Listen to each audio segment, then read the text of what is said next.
முன்னாடி பத்மாவதி அப்படின்னு ஒரு படம் வந்துச்சு. இந்த படத்துல அலாவுதீன் கில்ஜி அப்படிங்கிற இந்த மோசமான மன்னனுடைய கேரக்டரை ரொம்பவே டீப்பா காமிச்சிருப்பாங்க. இந்த கதையில நம்ம பார்க்க போறதும் அதே அலாவுதீன் கில்ஜி தான்.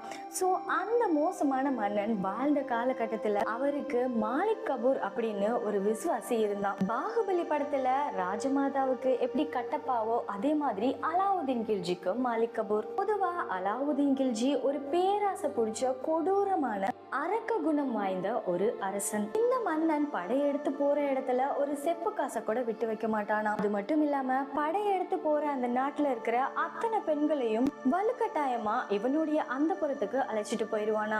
முக்கியமா அந்த நாட்டுடைய ராஜாவுடைய மனைவியான மகாராணியவே அடையணும்னு நினைப்பானா. இந்த பேராசை பிடிச்ச மன்னனுக்கு மாலிக் கபூர் வலது கையா இருந்து உதவி செஞ்சிருக்கான். இது ஒரு பக்கம் இருக்க, இன்னொரு பக்கம் அதே 1316